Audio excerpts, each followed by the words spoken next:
ಇವತ್ತೇನಾಗಿದೆ, ಇವತ್ತು ಬಿಜಾಪುರ ಜಿಲ್ಲೆ ಬಹುತೇಕವಾಗಿ ನೀರಾವರಿ ಆಗಿರ್ತಕ್ಕಂಥ ನೀರಾವರಿ ಪ್ರದೇಶವನ್ನು ನಾವು ಕಾಣಲಿಕ್ಕೆ ಸಾಧ್ಯ ಆಗ್ತಾ ಇದೆ ಅಂತಕ್ಕಂಥ ಮಾತುಗಳನ್ನು ಹೇಳಲಿಕ್ಕೆ ಬಯಸ್ತಾ ಇದ್ದೇನೆ. ಇದಕ್ಕೆ ಎಂ.ಬಿ. ಪಾಟೀಲರು, ಯಶವಂತರಾಯಗೌಡ, ಶಿವಾನಂದ ಇವರೆಲ್ಲರೂ ಕೂಡ ನಮ್ಮ ವಿಠಲ ಇವರೆಲ್ಲರೂ ಕೂಡ ಕಾರಣ ಅಂತಕ್ಕಂಥ ಮಾತುಗಳನ್ನ ಈ ಸಂದರ್ಭದಲ್ಲಿ ಹೇಳಿದ್ರೆ ಅದು ಅತಿಶಯೋಕ್ತಿ ಆಗಲಾರದು ಅಲ್ವಾ? ಹೌದಲ್ವೇಂದ್ರೆ ನಮ್ಮ ಹತ್ರ ನೀವು ಹೇಳಲೇ ಕೇಳ್ತಿದ್ ನಾನು. ಯಾಕಂದ್ರೆ ಪ್ರಜಾಪ್ರಭುತ್ವದಲ್ಲಿ ನಂಬಿಕೆ ಇಟ್ಕೊಂಡಿರ್ತಕ್ಕಂಥವ್ರು ನಾವು. ನೀವೇನ್ ಹೇಳ್ತೀರಿ ಹಂಗ ಆ ರೀತಿ ಮಾಡ್ತಕ್ಕಂಥವ್ರು. ಇವತ್ತು ಇನ್ನುಳಿದ ಅನೇಕ ಯೋಜನೆಗಳಿದ್ದಾವಲ್ಲ, ನೀರಾವರಿ ಯೋಜನೆಗಳು, ಎಲ್ಲ ಯೋಜನೆಗಳನ್ನು ಕೂಡ ನಾವು ಮುಂದುವರಿಸಿ ಅವುಗಳನ್ನು ಪೂರ್ಣಗೊಳಿಸತಕ್ಕಂಥ ಕೆಲಸವನ್ನ ಮಾಡ್ತೇವೆ. ಬಿಜಾಪುರ ಜಿಲ್ಲೆಯನ್ನ ಏನು ಬರಡು ಪ್ರದೇಶ ಅಂತ ಕರೀತಾ ಇದ್ರು, ಬರಗಾಲದಿಂದ ಕೂಡಿರ್ತಕ್ಕಂಥ ಪ್ರದೇಶ ಅಂತ ಕರೀತಾ ಇದ್ರು, ಆ ಪ್ರದೇಶವನ್ನ ಹಸಿರು ಎಲ್ಲ ಕಡೆ ಹಸಿರು ಕಾಣ್ತಕ್ಕಂಥ ರೀತಿಯಲ್ಲಿ ಮಾಡ್ತಕ್ಕಂಥ ಪ್ರಯತ್ನವನ್ನ ಮಾಡ್ತೇವೆ ಅಂತಕ್ಕಂಥ ಮಾತುಗಳನ್ನ ಈ ಸಂದರ್ಭದಲ್ಲಿ ಹೇಳಲಿಕ್ಕೆ ಬಯಸ್ತಾ ಇದ್ದೇನೆ. ಈಗ ಇಲ್ಲಿ ತರಕಾರಿಗಳನ್ನು ಬೆಳೆಯ ಜಾಗ, ನಿಂಬೆಹಣ್ಣನ್ನ ಬೆಳೀತಕ್ಕಂಥ ಪ್ರದೇಶ. ನಾವೊಂದ್ಸಾರಿ ಬರಗಾಲ ಬಂದಿತ್ತು, ಬಂದಿದ್ದೆ ನಾನು ಹಿಂದಿ ತಾಲೂಕಿನಲ್ಲಿ.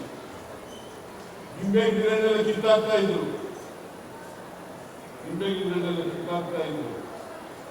ನಾನು ಹೇಳಿದೆ, ಅವತ್ತು ಹೇಳಿದೆ ನಾನು ಈ ಭಾಗದಲ್ಲಿ ನಿಂಬೆಹಣ್ಣನ್ನು ಬೆಳೀತಾ ಇದ್ದೀರಿ, ಇದಕ್ಕೆ ಶಾಶ್ವತವಾದಂತಹ ಒಂದು ಪರಿಹಾರವನ್ನ ಕೊಡ್ತಕ್ಕಂಥ ಪ್ರಯತ್ನವನ್ನ ಮಾಡ್ತೇನೆ ಅಂತಕ್ಕಂಥ ಮಾತುಗಳನ್ನ ಹೇಳಿ ನಿಂಬೆ ಅಭಿವೃದ್ಧಿ ಮಂಡಳಿಯನ್ನ ಮಾಡಿದಂಥದ್ದು ನಮ್ಮ ಸರ್ಕಾರ ಅಂತಕ್ಕಂಥದ್ದನ್ನ ತಮಗೆ ತಿಳಿಸಲಿಕ್ಕೆ ಬಯಸ್ತಾ ಇದ್ದೇನೆ.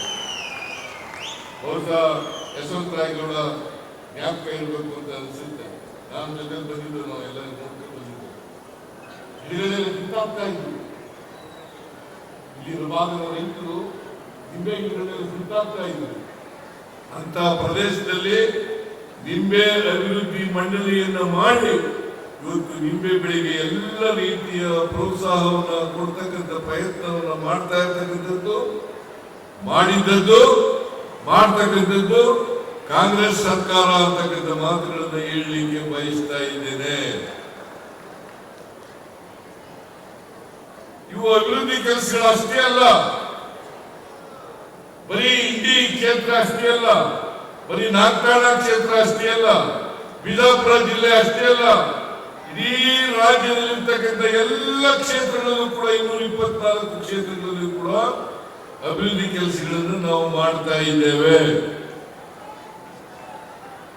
ಆಮೇಲೆ ವಿರೋಧ ಪಕ್ಷದವರು ಹೇಳ್ತಾರಲ್ಲ, ಜೆಡಿಎಸ್ ನವರು ಹೇಳ್ತಾ ಇದ್ದಾರಲ್ಲ, ಬಿಜೆಪಿ ಅವರು ಹೇಳ್ತಾ ಇದ್ದಾರಲ್ಲ, ದುಡ್ಡಿಲ್ಲ ಖಜಾನೆ ಖಾಲಿ ಆಗುತ್ತದೆ, ದುಡ್ಡಿಲ್ಲ ಖಜಾನೆ ಖಾಲಿ ಆಗುತ್ತದೆ. ಯಾವ ಆಧಾರದಲ್ಲಿ ಹೇಳ್ತಾ ಇದ್ದಾರೆ? ಇದು ಸುಳ್ಳು, ಅಪ್ಪಟ ಸುಳ್ಳು. ನಮ್ಮ ರಾಜ್ಯದಲ್ಲಿ ಯಾವತ್ತೂ ಕೂಡ ಅಭಿವೃದ್ಧಿ ಕೆಲಸಗಳಿಗೆ ನಮ್ಮ ಸರ್ಕಾರ ಬಂದಾಗ ಯಾವತ್ತೂ ಕೂಡ ಅಭಿವೃದ್ಧಿ ಕೆಲಸಗಳಿಗೆ ದುಡ್ಡಿಲ್ಲ ಅಂತಕ್ಕಂಥ ಪರಿಸ್ಥಿತಿ ಉದ್ಭವ ಆಗಿಲ್ಲ. ನಾನು ಹಿಂದೆ ಮುಖ್ಯಮಂತ್ರಿಯಾಗಿರುವಾಗ 2003ರಿಂದ 2018ರವರೆಗೆ ಮುಖ್ಯಮಂತ್ರಿ ಆಗಿದ್ದೆ. ಆ ಮುಖ್ಯಮಂತ್ರಿ ಆಗಿದ್ದಾಗ 165 ಭರವಸೆಗಳನ್ನು ಕೊಟ್ಟಿದ್ದು, 165 ಭರವಸೆಗಳನ್ನು ಕೊಟ್ಟಿದ್ದು.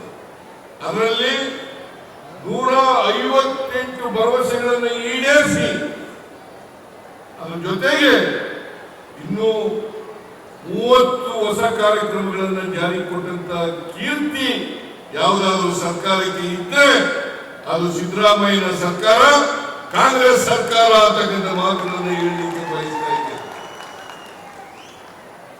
ಯಾವುದಾದ್ರೂ ಸರ್ಕಾರ ಇದ್ರೆ, ನುಡಿದಂತೆ ನಡೆದಂತ ಸರ್ಕಾರ ಯಾರು ಇದ್ರೆ, ಕೊಟ್ಟ ಮಾತನ್ನು ಉಳಿಸಿಕೊಳ್ತಕ್ಕಂಥ ಪ್ರಯತ್ನವನ್ನು ಮಾಡಿದ್ರೆ ಅದು ಕಾಂಗ್ರೆಸ್ ಸರ್ಕಾರ, ಅದು ನಮ್ಮ ಸರ್ಕಾರ ಅಂತಕ್ಕಂಥ ಮಾತುಗಳನ್ನು ಹೇಳಲಿಕ್ಕೆ ಬಯಸ್ತಾ ಇದ್ದೇನೆ.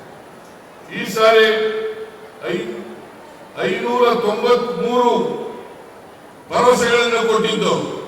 593 ಭರವಸೆಗಳನ್ನು ಕೊಟ್ಟಿದ್ದವು.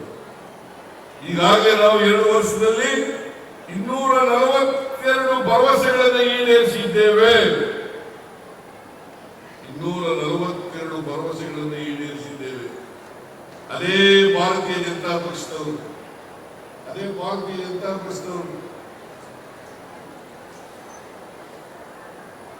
2018ರಲ್ಲಿ 600 ಭರವಸೆಗಳನ್ನು ಕೊಟ್ಟಿದ್ರು.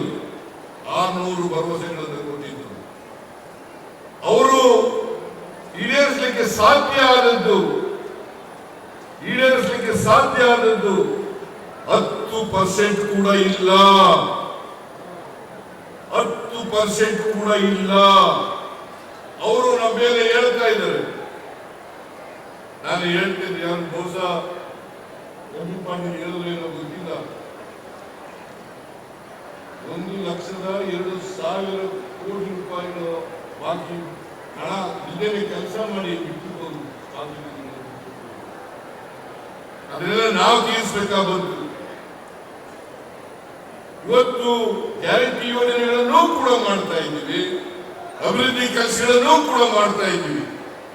ಗ್ಯಾರಂಟಿ ಯೋಜನೆಗಳಿಗೆ ಸುಮಾರು 55,000 ಕೋಟಿ ರೂಪಾಯಿಗಳನ್ನ ಗ್ಯಾರಂಟಿ ಯೋಜನೆಗಳಿಗೆ ಪ್ರತಿ ವರ್ಷ ಖರ್ಚು ಮಾಡ್ತಾ ಇದ್ದೀವಿ. ನಾನು ಇವತ್ತಾನೆ ಬೆಳಿಗ್ಗೆ 500 ಕೋಟಿ ಯಾರು ಮಹಿಳೆಯರು ಟ್ರಿಪ್ ಮಾಡಿದ್ದಾರೆ, ಉಚಿತವಾಗಿ ಪ್ರಯಾಣ ಮಾಡಿದ್ದಾರೆ, ಆ ಮಹಿಳೆಗೆ 500 ಕೋಟಿ ಮಹಿಳೆಗೆ 500ನೇ ಕೋಟಿ ಮಹಿಳೆಗೆ ಟಿಕೆಟ್ ಅನ್ನು ಇವತ್ತು ಕೊಟ್ಟಿದ್ದೇನೆ. ನಾವು ಅಧಿಕಾರಕ್ಕೆ ಬಂದ ಮೇಲೆ 500 ಕೋಟಿ ಜನ ಉಚಿತವಾಗಿ ಪ್ರಯಾಣ ಮಾಡಿದ್ದಾರೆ. ಸರ್ಕಾರಿ ಬಸ್ಗಳಲ್ಲಿ 500 ಕೋಟಿ ಜನ ಬಸ್ಗಳಲ್ಲಿ ಪ್ರಯಾಣ ಮಾಡಿದ್ದಾರೆ. ಜೊತೆಗೆ ಗೃಹಲಕ್ಷ್ಮಿ ಯೋಜನೆಯಲ್ಲಿ 1,23,00,000 ಕುಟುಂಬಗಳ ಯಜಮಾನಿಯರಿಗೆ ಪ್ರತಿ ತಿಂಗಳು 2,000 ಕೋಟಿ ರೂಪಾಯಿಗಳನ್ನು ಕೊಡ್ತಾ ಇದ್ದೇವೆ. ಹಿಂದೆ ಯಾವ್ದಾದ್ರು ಸರ್ಕಾರ ಕೊಟ್ಟಿದ್ದೇನ್ರಿ? ಜೊತೆಗೆ 1,64,00,000 ಮನೆಗಳಿಗೆ 200 ಯೂನಿಟ್ ವರೆಗೆ ಫ್ರೀಯಾಗಿ ಉಚಿತವಾಗಿ ಕರೆಂಟ್ ಅನ್ನು ಕೊಡ್ತಾ ಇದ್ದೇವೆ. ಅನ್ನಭಾಗ್ಯ ಕಾರ್ಯಕ್ರಮ ನಾನೇ 5 ಕೆಜಿ ಅಕ್ಕಿಯನ್ನು ಕೊಡ್ಲಿಕ್ಕೆ ಪ್ರಾರಂಭ ಮಾಡುವುದು ಉಚಿತವಾಗಿ. ಈ ಮತ್ತೆ ಅಧಿಕಾರಕ್ಕೆ ಬಂದ ಮೇಲೆ ಇನ್ನೂ 5 ಕೆಜಿ ಅಕ್ಕಿಯನ್ನ, ಒಟ್ಟು 10 ಕೆಜಿ ಅಕ್ಕಿಯನ್ನ ಉಚಿತವಾಗಿ ಕೊಡ್ತಕ್ಕಂಥ ಕಾರ್ಯಕ್ರಮವನ್ನು ಜಾರಿಗೆ ತಂದಿದ್ದೇವೆ.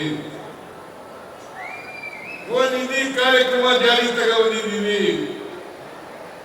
ಯುವ ನಿಧಿ ಯಾರು ಪದವೀಧರಿದ್ದಾರೆ, ನಿರುದ್ಯೋಗಿ ಪದವೀಧರಿದ್ದಾರೆ, ಯಾರು ನಿರುದ್ಯೋಗಿ ಡಿಪ್ಲೊಮಾ ಹೋಲ್ಡರ್ಸ್ ಇದ್ದಾರೆ, ಪದವೀಧರರಿಗೆ ತಿಂಗಳಿಗೆ 3,000 ರೂಪಾಯಿ, ಡಿಪ್ಲೊಮಾ ಹೋಲ್ಡರ್ಸ್ಗೆ ನಿರುದ್ಯೋಗಿಗಳಿಗೆ 1,500 ರೂಪಾಯಿ, ಈ ರೀತಿಯಾಗಿ ಕೊಡ್ತಕ್ಕಂಥದ್ದು 2 ವರ್ಷದವರೆಗೆ ಕೊಡ್ತೀವಿ ಅಂತಕ್ಕಂಥ ಮಾತುಗಳನ್ನು ಕೊಡ್ತೇವೆ. ಇದರಿಂದ ನಾವು ಗ್ಯಾರಂಟಿ ಯೋಜನೆಗಳನ್ನು ಕೂಡ ಜಾರಿ ಮಾಡ್ತಾ ಇದ್ದೇವೆ. ಜೊತೆಗೆ ಅಭಿವೃದ್ಧಿ ಕೆಲಸಗಳಿಗೂ ಕೂಡ ಹಣವನ್ನು ಒದಗಿಸ್ತಾ ಇದ್ದೇವೆ. ಈ ವರ್ಷ ಬಜೆಟ್ ಗಾತ್ರ 4,09,000 ಕೋಟಿ ರೂಪಾಯಿ. 4,09,000 ಕೋಟಿ ರೂಪಾಯಿ. ಅದರಲ್ಲಿ ಕ್ಯಾಪಿಟಲ್ ಎಕ್ಸ್ಪೆಂಡಿಚರ್, ಆಸ್ತಿಗಳ ಸುಧಾರಣೆ ಮಾಡ್ತಕ್ಕಂಥದ್ದು, ಅದಕ್ಕೆ ಖರ್ಚು ಮಾಡ್ತಕ್ಕಂಥ ಹಣ 83,000 ಕೋಟಿ ರೂಪಾಯಿ. 83,000 ಕೋಟಿ ರೂಪಾಯಿ. ಯಾವಾಗಲಾದ್ರೂ ಬಿಜೆಪಿ ಸರ್ಕಾರ ಇದ್ದಾಗ ನಾವು ಇಷ್ಟು ಖರ್ಚು ಮಾಡೋದು ಅಂತ ಹೇಳಿ ಯಾರಾದ್ರೂ ಕುಮಾರಸ್ವಾಮಿ ಹೇಳಿ ನೋಡೋಣ. ಅವ್ರು 1 ವರ್ಷ 2 ತಿಂಗಳು ಇದ್ರು, ಸಮ್ಮಿಶ್ರ ಸರ್ಕಾರದ ಮುಖ್ಯಮಂತ್ರಿ ಆಗಿದ್ರು, ಹೇಳಿ ನೋಡೋಣ. ಹೇಳಕ್ಕಾಗಲ್ಲ. ಅದು ಸುಳ್ಳು ಹೇಳಿದ್ರೆ ಲೆಕ್ಕ ಕೊಡಬೇಕು. ನಾನು ಹೇಳೋದ್ರಲ್ಲಿ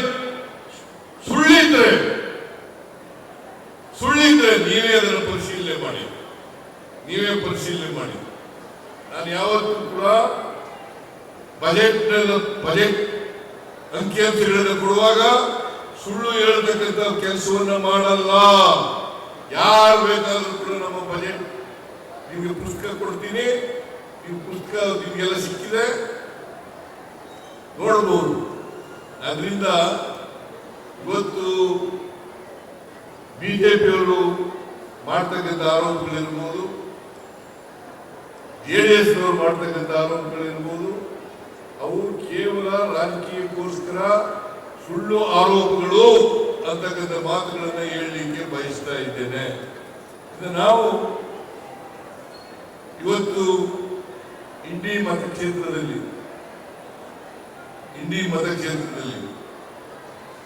ಬಹಳ ದೊಡ್ಡ ಪ್ರಮಾಣದಲ್ಲಿ ಈಗಾಗಲೇ ಡಿ.ಕೆ. ಶಿವಕುಮಾರ್ ಹೇಳಿದ್ದಾರೆ, ನೀರಾವರಿಗೆ ಬಹುಶಃ ಇಷ್ಟು ನಮ್ಮ ಕ್ಷೇತ್ರದಲ್ಲೂ ಆಗಿಲ್ಲ ಅಂತ ಅನಿಸುತ್ತೆ.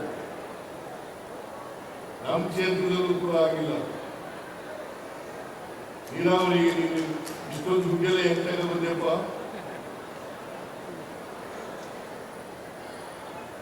ನೋಡಿ, ಒಂದು ಜಾಣತನ ಇದೆ ನಿಮ್ಮ MLA-ನಲ್ಲಿ. ಏನಪ್ಪಾ ಅಂತಂದ್ರೆ ಕೆಲಸ ಮಾಡಿಸ್ಕೊಳ್ಳೋದು ಹೇಗೆ ಅನ್ನೋದು ಗೊತ್ತಿದೆ ಅವರಿಗೆ. ದುಡ್ಡು ಎಲ್ಲಿ ಸಿಗುತ್ತೆ ಅಂತ ಗೊತ್ತಿದೆ. ಹೇಗೆ ಪ್ರಾಜೆಕ್ಟ್ಗಳನ್ನು ಅಪ್ರೂವ್ ಮಾಡಿಸ್ಕೋಬೇಕು ಅನ್ನೋದು ಗೊತ್ತಿದೆ. ಆದ್ರಿಂದ ಯಶವಂತರಾಯಗೌಡರನ್ನ ಕಂಡ್ರೆ ಎಲ್ರಿಗೂ ಪ್ರೀತಿ, ನನಗೂ ಪ್ರೀತಿನೇ. ಅವ್ರು ಏನ್ ಹೇಳಿದ್ರು ಕೂಡ ಕೆಲಸ ಮಾಡ್ಕೊಡ್ತೀವಿ ಅಲ್ಲೇನಪ್ಪ, ಏನಿದ್ರು ಕೆಲಸ ಮಾಡ್ಕೊಡ್ತೀವಿ. ಅವ್ರೊಬ್ಬರೇ ಅಲ್ಲ, ಅವ್ರ ಎದುರುಗಡೆ ಹೇಳ್ತಾ ಇದ್ದೀನಿ, ಇವ್ರಿಗಿಂತ ಸ್ವಲ್ಪ ಹೆಚ್ಚು ಕಡಿಮೆ ಬೇರೆಯವ್ರಿಗೂ ಕೂಡ ಮಾಡ್ಕೊಂಡಿದ್ದೀನಿ. ನಾವಿರೋದೇ ಕಾಂಗ್ರೆಸ್ ಪಕ್ಷ ಇರೋದೇ ಸಮ ಸಮಾಜವನ್ನು ನಿರ್ಮಾಣ ಮಾಡ್ಲಿಕ್ಕೋಸ್ಕರ, ಎಲ್ರಿಗೂ ಸಮಾನ ಅವಕಾಶಗಳನ್ನು ಕಲ್ಪಿಸ್ಕೊಡೋದಕ್ಕೋಸ್ಕರ. ಅದಕ್ಕೋಸ್ಕರ ಇಂಡಿ ತಾಲೂಕಿದೆಯಲ್ಲ, ನಂಜುಂಡಪ್ಪ ವರ್ಗದಲ್ಲಿ ಮೋಸ್ಟ್ ಬ್ಯಾಕ್ವರ್ಡ್ ಅಂತ ಬಂದಿದೆ. ಈಗ ಗೋವಿಂದರಾವ್ ಅಧ್ಯಕ್ಷರು ಶಕ್ತಿ ಮಾಡಿದ್ದೀವಿ. ಬಹುಶಃ ಈಗ ಮೋಸ್ಟ್ ಬ್ಯಾಕ್ವರ್ಡ್ ಅಂತ ಬರಲಿಕ್ಕೆ ಸಾಧ್ಯ ಇಲ್ಲ. ಇಂಡಿ ತಾಲೂಕು ಮೋಸ್ಟ್ ಬ್ಯಾಕ್ವರ್ಡ್ ಅಂತ ನಂಜುಂಡಪ್ಪ ವರದಿಯಿಂದ ಬಂದಿತ್ತು.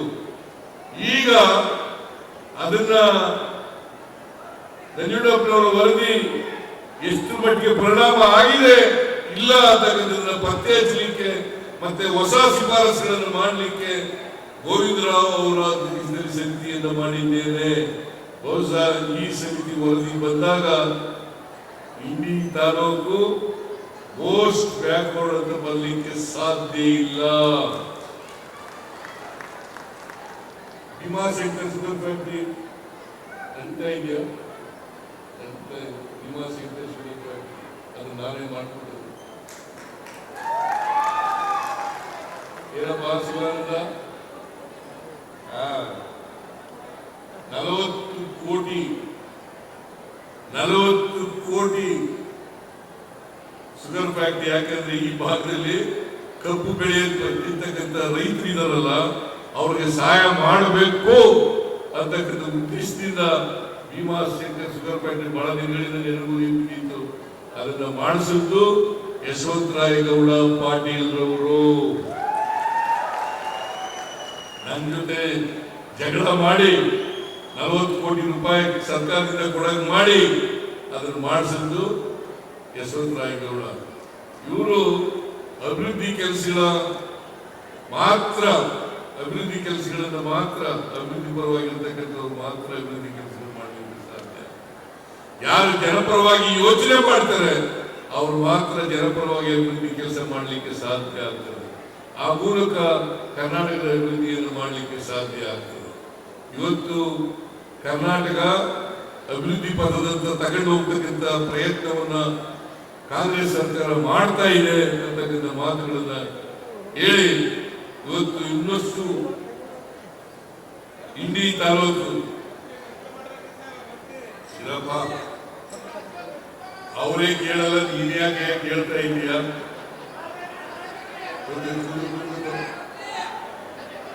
ಆದ್ರಿಂದ ನಾನು ಹೆಚ್ಚು ಮಾತಾಡಕ್ ಹೋಗಲ್ಲ. ಸೋಲಾಪುರಕ್ಕೆ ಹೋಗ್ಬೇಕು, ಸೋಲಾಪುರದಿಂದ ಹೋಗ್ಬೇಕಾಗ್ತದೆ. ದಯಮಾಡಿ ನೀವೆಲ್ಲ ಇನ್ನೊಂದು ಸಾರಿ ಕಾಂಗ್ರೆಸ್ ಪಕ್ಷಕ್ಕೆ ಆಶೀರ್ವಾದ ಮಾಡಬೇಕು. ಯಶವಂತರಾಯಗೌಡರಿಗೆ ಆಶೀರ್ವಾದ ಅಂತ ಕೇಳ್ಕೊಂಡು ನಿಮ್ಮ ಆಶೀರ್ವಾದ ಯಾವಾಗಲೂ ಕೂಡ ನನ್ನ ಮೇಲೆ ಇರಲಿ ಅಂತಕ್ಕಂಥ ಮಾತುಗಳನ್ನ ಹೇಳಿ ನನ್ನ ಮಾತುಗಳನ್ನು ಮುಗಿಸ್ತೇನೆ. ಮತ್ತೊಮ್ಮೆ ಎಲ್ಲ ಕಾರ್ಯಕ್ರಮಗಳಿಗೂ ಕೂಡ ನಾನು ಚಾಲನೆಯನ್ನು ಕೊಟ್ಟಿದ್ದೇನೆ ಅಂತಕ್ಕಂಥ ಘೋಷಣೆಯನ್ನು ಮಾಡಿ ನಿಮಗೆಲ್ಲ ನಮಸ್ಕಾರ ಮಾಡಿ ನನ್ನ ಮಾತು ಮುಗಿಸ್ತೇನೆ. ಜೈ ಹಿಂದ್, ಜೈ ಕರ್ನಾಟಕ. ಅನುದಾನವನ್ನ ಇಂಡಿ ವಿಧಾನಸಭಾ 500 ಕೋಟಿ. ಈಗ ತಾರೀಕು 21ನೇ ತಾರೀಕು ನಮ್ಮ ಮಾದೇವಪ್ಪನವರು 3647 ಕೋಟಿ ರೂಪಾಯಿ ಯೋಜನೆಯನ್ನ ಕಾರ್ಯಕ್ರಮವನ್ನು ಪ್ರಾರಂಭ ಮಾಡಲಿಕ್ಕೆ ಹೊರಟಿದ್ದಾರೆ. ಈಗ ನಮ್ಮ ದಿನೇಶ್ ಗುಂಡೂರಾವ್ ಇದ್ದಾರೆ, ಅವರು ಸುಮಾರು ಕ್ರಾಂತಿಯನ್ನು ಮಾಡಿದ್ದಾರೆ ಆರೋಗ್ಯ ಇಲಾಖೆ. ಇಡೀ ರಾಜ್ಯದಲ್ಲಿ ಕೂಡ ಎಲ್ಲರೂ ಕೂಡ ಉತ್ತಮವಾದಂತಹ ಆರೋಗ್ಯ ಸಿಗಬೇಕು ಅನ್ನೋ ದೃಷ್ಟಿಯಿಂದ ಅನೇಕ ಕಾರ್ಯಕ್ರಮಗಳನ್ನು ರೂಪಿಸಿದ್ದಾರೆ. ನಮ್ಮ HK ಪಾಟೀಲ್ ಇದ್ದಾರೆ, ಪ್ರವಾಸಿ ಮಂದಿರಗಳಲ್ಲಿ ಎಲ್ಲಮ್ಮ ಕ್ಷೇತ್ರದಲ್ಲಿ ಎಲ್ಲ ಕಡೆ, ಮೈಸೂರಿನಲ್ಲಿ ಎಲ್ಲ ಕಡೆ ಕೂಡ ಪ್ರವಾಸಿ ಕ್ಷೇತ್ರಗಳಿಗೆ ಇವತ್ತು ಅತಿ ಹೆಚ್ಚು ಉತ್ತೇಜನವನ್ನು ಕೊಟ್ಟು ಕಾರ್ಯಕ್ರಮಗಳನ್ನು ರೂಪಿಸಿಕೊಂಡು ಬಂದಿದ್ದಾರೆ. ಬೆಂಗಳೂರು ನಗರದಲ್ಲಿ ಸುಮಾರು 1 ಲಕ್ಷ ಕೋಟಿ ರೂಪಾಯಿ ವೆಚ್ಚದ 4-5 ವರ್ಷಕ್ಕೆ ವಿವಿಧ ಯೋಜನೆಗಳನ್ನು ತೆಗೆದುಕೊಂಡಿದ್ದೇವೆ. ಇವೆಲ್ಲ ಅಭಿವೃದ್ಧಿಯೋ ಏನು ಅನ್ನೋದನ್ನ ನಾನು ಈ ಜನತಾದಳದವ್ರಿಗೆ, ಬಿಜೆಪಿಯವರಿಗೆ ಕೇಳಲಿಕ್ಕೆ ನಾನು ಬಯಸ್ತಾ ಇದ್ದೇನೆ. ಬಂಧುಗಳೇ, ಇವತ್ತು ತಾವೆಲ್ಲ ಅನೇಕ ಕಾರ್ಯಕ್ರಮಗಳನ್ನು ತಾವೆಲ್ಲ ಗಮನಿಸ್ತಾ ಇದ್ದೀವಿ. ಈ ರಾಜ್ಯದ 5 ಗ್ಯಾರಂಟಿಗಳು ಇಡೀ ದೇಶಕ್ಕೆ ಒಂದು ದೊಡ್ಡ ಮಾದರಿಯಾಗಿ ಇವತ್ತು ಉಳ್ಕೊಂಡು ಬಂದಿದೆ. ಇಡೀ ದೇಶ ಬಿಜೆಪಿಯ ರಾಜ್ಯಗಳು, ಬಿಜೆಪಿ ಸರ್ಕಾರದ ರಾಜ್ಯಗಳು ಕರ್ನಾಟಕ ರಾಜ್ಯದ ಮಾದರಿಯನ್ನ, ಈ ಗ್ಯಾರಂಟಿ ಯಾರನ್ನ ಇವತ್ತು ಮಾಡ್ಕೊಂಡು ಬರ್ತಾ ಇದೆ. ಈ ಗ್ಯಾರಂಟಿ ಯೋಜನೆ ಯಾಕೆ ತಂದೋ? ನಿಮ್ಮ ಬದುಕಿಗೋಸ್ಕರ. ನಿಮ್ಮ ಬದುಕಿನಲ್ಲಿ ಇವತ್ತು ಬೆಲೆ ಏರಿಕೆಗಳು ಗಗನಕ್ಕೆ ಹೋಗ್ತಾ ಇದೆ, ಆದಾಯಗಳು ಪಾತಾಳಕ್ಕೆ ಹೋಗ್ತಾ ಇದೆ. ಇದನ್ನ ಸರಿಸಾಮಾನ್ಯತೆ ಮಾಡಿ ನಿಮ್ಮ ಬದುಕನ್ನ ಸರಿಯಾದ ರೀತಿಯಲ್ಲಿ ತೆಗೆದುಕೊಂಡು ಹೋಗ್ಬೇಕು ಅನ್ನೋ ದೃಷ್ಟಿಯಿಂದ ಸುಮಾರು ಒಂದು ಕುಟುಂಬಕ್ಕೆ ಸರಾಸರಿ 5,000 ರೂಪಾಯಿ ಒಂದು ತಿಂಗಳಿಗೆ ಸಿಗುವಂತ ಈ ಕಾರ್ಯಕ್ರಮ ಯಾವ್ದಾರು ಸರ್ಕಾರ ಕೊಟ್ಟಿತ್ತು ಅಂದ್ರೆ ಇದು ಕಾಂಗ್ರೆಸ್ ಸರ್ಕಾರ ಅನ್ನೋದನ್ನ ಯಾರು ಕೂಡ ಮರೀಲಿಕ್ಕೆ ಸಾಧ್ಯ ಇಲ್ಲ. ಇತಿಹಾಸ ಪುಟಕ್ಕೆ ನಾವು ಸೇರ್ಕೊಂಡು ನಾವು ಬಂದಿದ್ದೇವೆ. ಅನೇಕರು ಟೀಕೆ ಮಾಡ್ತಾ ಇರ್ತಾರೆ, ಟೀಕೆ ಮಾಡ್ಲಿ. ಈಗ ಹಣ್ಣು ಯಾವ್ದಾದ್ರು ಮರದಲ್ಲಿ ಚೆನ್ನಾಗಿ ಬಿದ್ರೆ ಹಣ್ಣು ನೋಡಿ ಎಲ್ಲರೂ ಕೂಡ ಕಲ್ಲು ಹೊಡಿಲಿಕ್ಕೆ ಪ್ರಯತ್ನವನ್ನ ಮಾಡ್ತಾರೆ. ಆದ್ರೆ ಇವತ್ತು ನಾವು ಮಾಡಿರುವಂತ ಸಾಧನೆಗಳು ಶಾಶ್ವತವಾಗಿ ಬದುಕುವಂತ ಸಾಧನೆಗಳು. ತಮ್ಗೆಲ್ಲ ಒಂದು ಹೇಳಲಿಕ್ಕೆ ನಾನು ಬಯಸ್ತಾ ಇದ್ದೇನೆ. ಇತಿಹಾಸದಲ್ಲಿ ನಮ್ಮ ಕಾಂಗ್ರೆಸ್ ಸರ್ಕಾರ 60-70 ವರ್ಷ ಈ ದೇಶವನ್ನು ಆಳಿದೆ. ಕೊಟ್ಟಂತ ಯೋಜನೆಗಳನ್ನ ಯಾರು ಕೂಡ ಬದಲಾವಣೆಯನ್ನು ಮಾಡಕ್ಕಾಗಿಲ್ಲ. ಉಳೋನ್ಗೆ ಭೂಮಿ ಇರ್ಬೋದು, ಪಂಚವಾರ್ಷಿಕ ಯೋಜನೆ ಇರ್ಬೋದು, ಸೈಟ್ ಇರ್ಬೋದು, ಮನೆ ಇರ್ಬೋದು, ಉದ್ಯೋಗ ಖಾತ್ರಿ ಯೋಜನೆ ಇರ್ಬೋದು, ಯಾವುದೇ ಯೋಜನೆ ಇರ್ಬೋದು, ಅಂಗನವಾಡಿ ಯೋಜನೆ ಇರ್ಬೋದು, ಯಾವುದೇ ಯೋಜನೆಯನ್ನು ನೀವು ಲೆಕ್ಕ ಹಾಕೊಳ್ಳಿ, ಯಾರು ಕೂಡ ಬದಲಾವಣೆಯನ್ನು ಮಾಡಲಿಕ್ಕೆ ಸಾಧ್ಯ ಇಲ್ಲ. ನಮ್ಮ ಇಂದಿರಾ ಗಾಂಧಿಯವರ ಕಾಲದಲ್ಲಿ old age pension, widow pension ಹೀಗೆಲ್ಲ ಕೂಡ ಕೊಟ್ಕೊಂಡು ಬಂದು ಬದಲಾವಣೆ ಮಾಡೋಕ್ಕಾಗಲಿಲ್ಲ. ಹಾಗೆ ಇವತ್ತು ಹೇಳ್ತಾ ಇದ್ದೀನಿ, ಈ ಸರ್ಕಾರ ಏನು ಪಂಚ ಗ್ಯಾರಂಟಿಗಳನ್ನ ನಾವು ಕೊಟ್ಟಿದ್ದೇವೆ, ಆ ಗ್ಯಾರಂಟಿಗಳನ್ನ ಯಾರು ಕೂಡ ಬದಲಾವಣೆಯನ್ನು ಮಾಡಲಿಕ್ಕೆ ಸಾಧ್ಯನೇ ಇಲ್ಲ. ಇದನ್ನ ಮತ್ತೆ ನಿಮ್ಗೆ ಹೇಳಲಿಕ್ಕೆ ನಾನು ಬಯಸ್ತಾ ಇದ್ದೀನಿ. ಆದ್ರಿಂದ ನಿಮ್ಮ ಆಶೀರ್ವಾದ ಈ ರಾಜ್ಯದ ಜನತೆಗೋಸ್ಕರ ಇರಲೇಬೇಕು. ಈ ರಾಜ್ಯದ ಜನತೆಗೆ ಒಂದು ಉತ್ತಮವಾದಂಥ ಆಡಳಿತವನ್ನು ನಾವು ಕೊಡ್ತಾ ಇದ್ದೇವೆ. ಇವತ್ತು ಇಂಥ ಅನೇಕ ಯೋಜನೆಗಳನ್ನ ಮುಂದುವರಿಸ್ಕೊಂಡು ನಾವು ಹೋಗ್ತೇವೆ. ಮೊನ್ನೆ ತಾನೇ ಬಳ್ಳಾರಿಯಲ್ಲಿ ನಿಮ್ಮೆಲ್ಲರಿಗೋಸ್ಕರ ತಾಂಡಗಳಲ್ಲಿ ಯಾರ್ಯಾರಿಗೆ ದಾಖಲೆಗಳಿರಲಿಲ್ಲ, ಗೊಲ್ರಟ್ಟಿಗಳಲ್ಲಿ ದಾಖಲೆ ಇರಲಿಲ್ಲ, ಸುಮಾರು 1,11,00,000 ಜನರಿಗೆ ಇವತ್ತು ದಾಖಲೆಯನ್ನು ಕೊಡುವಂತ ಐತಿಹಾಸಿಕ ತೀರ್ಮಾನವನ್ನ ತೆಗೆದುಕೊಂಡದ್ದು ಇದು ಕಾಂಗ್ರೆಸ್ ಸರ್ಕಾರ. ಇದು ಬೇರೆ ಯಾರು ಮಾಡೋಕ್ಕಾಗಲಿಲ್ಲ ಅಂತ ಅನೇಕ ಯೋಜನೆಗಳನ್ನ ಇವತ್ತು ನಾವು ಮಾಡಿಕೊಂಡು ನಾವು ಬಂದಿದ್ದೇವೆ. ಮೊನ್ನೆ ತಾನೇ ಎಲ್ಲ ಕಡೆ ನಮ್ಮ ಸರ್ಕಾರ ಅನೇಕ ಕೇಂದ್ರಗಳಲ್ಲಿ ಹೋಗಿ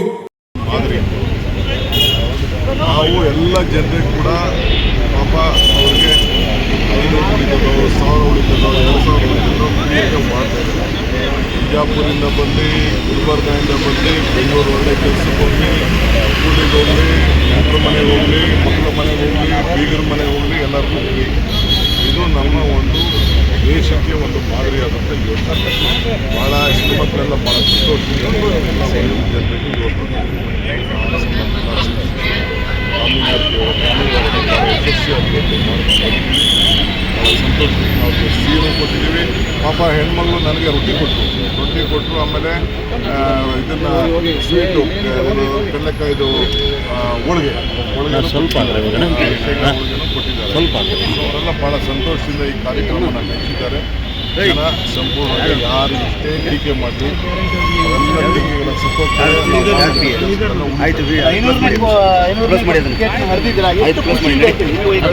ನಾವು ಕೊಟ್ಟು ಮಾತು ಉಳಿಸ್ಕೊಂಡಿದ್ದೀವಲ್ಲ, ಆ ದೇವರು ನಮ್ಗೆ ಶಕ್ತಿ ಕೊಟ್ಟಿದ್ದಾನೆ, ಜನ ಶಕ್ತಿ ಕೊಟ್ಟಿದ್ದಾರಲ್ಲ, ನಮ್ಗೆ ಇದು ಗ್ಯಾರಂಟಿಗಳು ಶಕ್ತಿ ಯೋಜನೆ ಮುಂದುವರಿಯಲ್ಲ ಅನ್ನೋ ಟೀಕೆಗಳು ಕೂಡ ಬರ್ತಾ ಇತ್ತು. ಇದರ ನಡುವೆ ಇವತ್ತಿನ ಒಂದು ಕಾರ್ಯಕ್ರಮ ಐತಿಹಾಸಿಕ ಯಾವ ಕಾರಣಕ್ಕೂ ಯಾವ ಗ್ಯಾರಂಟಿನೂ ನಾವು ನಿಲ್ಲಿಸೋದಿಲ್ಲ.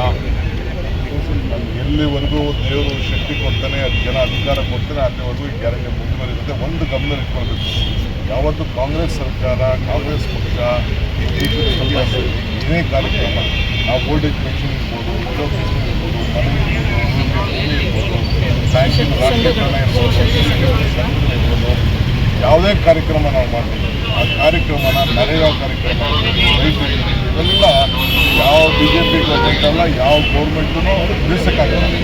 ಏಕೆಂದರೆ ಅದು ಜನರ ಜೀವಕ್ಕೆ, ಅವರ ಬದುಕಿಗೆ ಬೇಕಾದಂಥ ಕಾರ್ಯಕ್ರಮ ನಿರಂತರವಾಗಿರುತ್ತೆ. ನಿಮ್ಮ ಗ್ಯಾರಂಟಿಗಳು ಸರ್